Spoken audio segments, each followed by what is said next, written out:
சரீரத்திலிருந்து விடுபட்டு நான் செய்விக்கிறவன். அந்த செய்விக்கக்கூடிய நிலையினுடைய அனுபவம் வேணும். ஒரு நாளைக்கு 1 ஹவராவது செய்யுங்களேன். செய்விக்கக்கூடியவன் நான் ஆத்மா செய்ய வைத்து கொண்டிருக்கிறேன். அதுதான் சொல்றேன். நான் ஆத்மா தோசை ஊற்றணும். எக்ஸாம்பிள் சொல்றேன். நான் ஆத்மா தோசை ஊத்திட்டு இருக்கிறேன். அப்ப அது வந்தது இது வந்தது இல்லையா? யாருக்கு ஊற்றணும், எப்படி ஊற்றணும், அது வந்துடும் இல்லையா?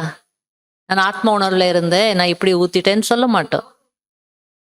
வராது. நான் ஆத்மா ஊத்திட்டு இருக்கிறேன். அப்ப என்ன தாட், என்னுடைய எக்ஸ்பீரியன்ஸ் சொல்றேன். நான் ஆத்மா ஊத்திட்டு இருக்கிறேன்னு சொல்லும் போது, பாபா இந்த தோசை நல்லா வரணும் இல்லையா? சாப்பிட்றவங்க எல்லாம் வந்து திருப்தி அடையணும், ஆசீர்வாதம் கொடுக்கணும், அப்படிதான் எனக்கு வருது. பேசிக் ஸ்கிப். நான் ஆத்மா தோசை ஊத்திட்டு இருக்கிறேன்றதை மறந்துட்டீங்க அப்படின்னா, தேக அபிமானத்துல ஊத்துறீங்கன்னா இவங்க முதலே சொல்ல மாட்டாங்க இல்லையா?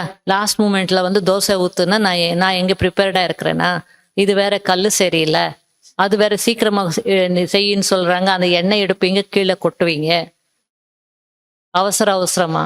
அதனால அவசரப்படாம நீங்க ஆத்மா உணர்வுல இருந்தீங்கன்னா கரெக்டா இருக்கும் அந்த வேலை இல்லையா?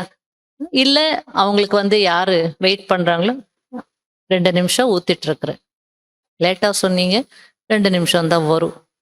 மேஜிக் இல்லை. அப்படி இப்படி பண்ண உடனே அப்படி வர்றதுக்கு செய்யணும்.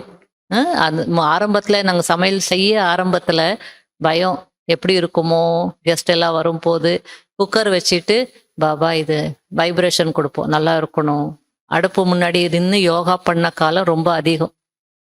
யோகா பண்ணுவோம், அடுப்பு முன்னாடி நின்று யோகா பண்ணுவோம், ஏன்னா அது நல்லா வரணும்.